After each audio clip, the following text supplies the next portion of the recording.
성도 여러분 안녕하세요. 주의 평화를 전합니다. 6월 4일 수요일 오늘의 묵상 시간입니다. 2025년도에 반을 가름하는 6월이 되었습니다. 자, 오늘까지 함께 해주신 하나님께 감사드리며 귀한 날 주님의 말씀과 교제하며 계속해서 전진해가는 우리 모두가 되기를 바랍니다. 오늘 함께 보실 말씀은 역대상 5장 1절부터 6장 81절 자, 두 장의 말씀을 같이 봅니다. 자, 역대상 5장에는 요단 동편의 루벤 지파와 갓 지파에 대한 말씀이 나오고요. 6장에는 레위 지파에 대한 설명이 나와 있습니다. 먼저 역대상 5장 1절과 2절의 말씀 같이 보겠습니다. 이스라엘의 장자 루벤의 아들들은 이러하니라. 루벤은 장자라도 그의 아버지의 침상을 더럽혔으므로 장자의 명분이 이스라엘의 아들 요셉의 자손들에게로 돌아가서 족보의 장자의 명분대로 기록되지 못하느니라. 유다는 형제보다 뛰어나고 주권자가 유다에게서 났으나 장자의 명분은 요셉에게 있으리라. 아멘. 자, 역대상 5장 1절 2절은요. 원래 장자였던 루벤이 왜 장자의 역할을 하지 못하게 되었는가 간단하게 들려주고 있죠.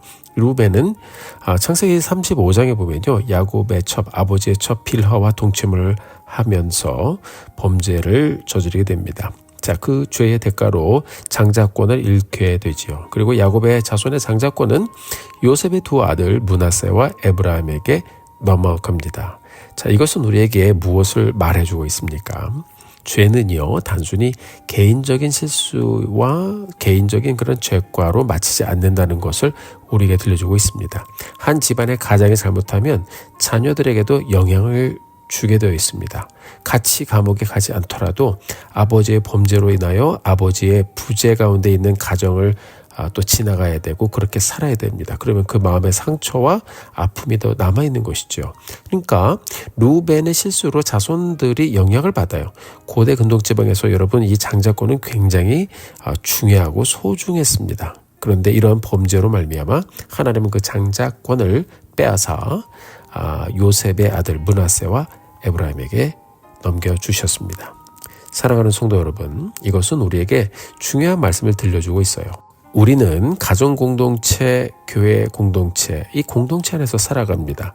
가정의 구성원이 순종하여 순종의 열매를 함께 누리며 살면 얼마나 좋겠습니까? 그러나 가정의 구성원이 불순종하여 그 죄를 범하면 그 열매로 인해 여러 사람들이 영향을 받게 됩니다. 가정뿐만 아니라 교회 공동체도 마찬가지입니다. 우리가 사람이기 때문에 실수는 하지만 큰 실수를 하지 않도록 늘 조심해야 됩니다. 왜냐하면 큰 실수가 가지고 오는 가정과 교회 공동체의 부정적인 영향은 우리에게 큰 치명타가 될 수 있기 때문입니다. 잘못하면 여러분 인생의 오점으로 큰 오점으로 남을 수도 있어요. 우리가 오늘을 다시 열어가면서 불순종의 결과, 치명적인 죄를 지었을 때 결과가 나뿐만 아니라 루벤 지파 자손 전체가 장자권을 잃어버렸잖아요. 그러니까 자손과 가정과 공동체에도 이렇게 부정적인 영향을 일으킬 수 있다는 것을 늘 기억하고 하나님께 기도하면서 간절한 마음으로 오늘의 여정, 말씀 따라 가는 우리 모두가 되기를 간절히 소원합니다. 그렇게 기도했으면 좋겠어요. 하나님, 루벤의 범죄로 인해 루벤 자손은 장자권을 상실했습니다.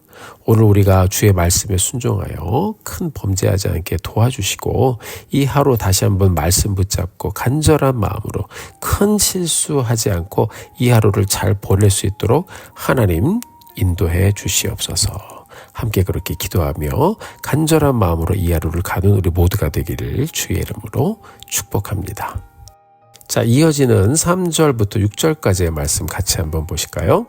이스라엘의 장자 루벤의 아들들은 한옥과 발루와 헤스론과 갈미요. 요엘의 아들은 스마야요. 그의 아들은 고기요. 그의 아들은 시므이요. 그의 아들은 미가요. 그의 아들은 르아야요. 그의 아들은 발이요. 그의 아들은 부에라이니. 그는 루벤 자손의 지도자로서 아수르 왕 디글랏벨레셀에게 사로잡힌 자라. 아멘. 자, 3절부터 6절까지 말씀을 보면 루벤 지파가 결국 장자권을 빼앗기게 되고 쇠락하여서 아수르 왕 디글랏벨레셀에게 사로잡히게 된 사실을 기록하고 있어요. 그러니까 쇠락한 루벤의 모습 결국 우리가 볼 수 있습니다. 그런데 반면에 7절부터 10절까지의 말씀 다시 한번 또 볼까요? 같이 보겠습니다. 그의 형제가 종족과 계보대로 우두머리 된 자는 여이엘과 스가랴와 벨라는 아사스의 아들이요 세마의 손자여 요엘의 증손이라. 그가 아로엘에 살면서 느보와 바알모온까지 다다랐고 또 동으로 가서 거주하면서 유브라데 강에서부터 광야 지경까지 다다랐으니 이는 길르앗 땅에서 그 가축이 번식함이라. 사울 왕 때에 그들이 하갈 사람과 더불어 싸워 손으로 쳐 죽이고 길르앗 동쪽 온 땅에서 장막에 거주하였더라. 아멘. 자, 3절부터 6절까지의 말씀과는 달리 7절부터 10절까지 보면 이 루벤 지파의 자손들이 싸워 이기고 길르앗 동쪽 땅에서 장막에 거주하였다. 그러니까 굉장히 그 사람들의 지경이 아주 크게 쫙 이렇게 확장되고 익스팬된 것을 보여주고 있습니다.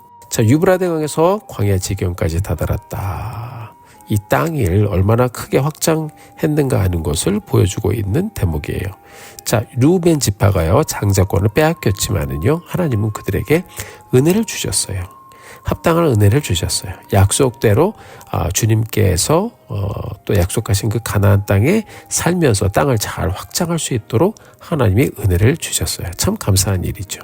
자, 하나님은요 그들로 힘도 땅도 확장하는 그런 은혜를 주셨는데 이 사람들이 과연 어떻게 했는지 그것도 오늘 말씀에 들려주고 있습니다. 본문 5장 25절에 보면 루벤 지파가 어떻게 행동했는가 보여주고 있는데요. 같이 한번 보실까요? 25절의 말씀입니다. 그들이 그들의 조상들의 하나님께 범죄하여 하나님이 그들 앞에서 멸하신 그 땅 백성의 신들을 간음하듯 섬긴지라. 아멘. 너무 참 안타까운 일입니다. 결국 루벤은 하나님이 그렇게 은혜를 다시 주셨음에도 불구하고 그 땅을 확장할 수 있도록 힘도 능력도 주셨음에도 불구하고 이제 그 힘을 이렇게 탁 잡고 나니까 다시 이 범죄하는 생각들이 발동하는 거예요. 그래서 하나님을 경외하는 그런 결정을 지속하지 못하고 하나님이 주신 복을 정말 누리기만 해도 되는데 그렇게 하지 못하고 걷어차는 사람이 됩니다. 얼마나 이 사람들이 우상을 숭배했으면 하나님이 그들 앞에서 멸하신 그 땅의 백성들의 신들을 간음하듯 섬겼다라고 했을까요? 참 안타까운 모습이죠. 하나님께서는 이 루벤 지파의 두 면을 오늘 말씀을 통해 우리에게 보여주셨어요. 왜 그러셨을까요? 바로 포로 생활을 마치고 돌아온 이스라엘에게 정신 차리라고 말씀하시는 것이죠. 자, 하나님은 은혜를 베풀어 주시는 분이신데 교만하면 금방 넘어집니다. 하나님을 경외하는 것을 포기하고 쾌락을 쫓아가고 우상을 따라가면 결국은 망하게 된다라고 하나님께서 경고하고 있는 것입니다. 사랑하는 성도 여러분, 우리도 마찬가지죠. 우리가 하나님께서 우리에게 복을 주셨을 때 더 하나님을 경외하고 믿음으로 살면 그것만큼 더 축복된 사람이 없는 거예요. 그런데 하나님께서 은혜를 주셨음에도 불구하고 내가 했다고 생각을 하고 죄를 따라가고 나태함을 따라가면 결국 그 인생은 결국에는 무너지게 돼 있습니다. 사랑하는 성도 여러분, 우리가 세상적인 것들에 눈이 멀어 하나님과 멀어지면 우리는 결국 쇠락해지는 겁니다. 그러나 우리가 회개하여 돌이켜 하나님을 경외하고 의지하고 살아가려고 말씀 붙잡고 늘 몸부림치며 살면 하나님께서는 그런 사람들의 삶에 복을 넘치도록 부어주실 것입니다. 사랑하는 성도 여러분, 우리가 잘 될 때에든 그렇지 않을 때에든 늘 우리의 삶에 하나님의 은혜가 함께 하고 있다라는 것을 고백하고 하나님을 경외하고 겸손함으로 허리를 동이고 늘 주님 바라보고 살아가는 우리 모두가 되기를 주의 이름으로 축원합니다. 여러분, 결국 우리의 인생의 생사화복 하나님의 손에 달려 있잖아요. 그러므로 우리가 매일매일 하나님의 경외함을 놓치지 않고 이 귀한 말씀 묵상 여정 가면서 하나님 오늘도 말씀 따라 살아가겠습니다 고백하며 주님께 더욱더 가까이 나아가는 우리 사랑하는 성도님들 되시길 바랍니다. 여러분 기억하십시오. 오늘의 믿음의 결단과 순종의 선택이 나뿐만 아니라 온 가족의 내일을 만들어가는 발걸음이라는 것을요. 자, 이것을 기억하시고 오늘도 믿음으로 함께 이 여정 말씀 따라 가는 우리 모두가 되기를 주의 이름으로 축원합니다. 함께 기도하시겠습니다. 하나님 감사합니다. 오늘 귀한 말씀 통해서 다시 우리가 어떻게 살아야 할 것인가 보게 하심 감사합니다. 내가 범죄할 때 그것은 나 혼자만의 범죄가 아니라 이것이 가정에도 정말 치명타가 될 수 있고 우리 교회 공동체에도 부정적인 치명타가 될 수 있음을 저희가 다시 한번 숙지했습니다. 존귀하신 주님, 이 말씀 다시 한번 마음에 품고 오늘도 우리가 오늘 지나는 모든 날들을 말씀 가운데 잘 분별하여 하나님이 기뻐하시는 선택을 하며 가는 우리 모두가 될 수 있도록 인도하여 주옵소서. 복에서 시작하여 저주로 마치지 않게 하시고 날마다 하나님의 복을 일깨우며 하나님 복된 삶을 누리며 끝까지 갈 수 있도록 하나님 축복하여 주옵소서. 우리 사랑하는 성도님들 축복합니다. 주님 품어 인도하여 주시옵소서. 예수님의 이름으로 기도드렸습니다. 아멘. 성도 여러분, 오늘도 힘내십시오. 여러분들을 위해서 기도하겠습니다. 사랑하고 축복합니다.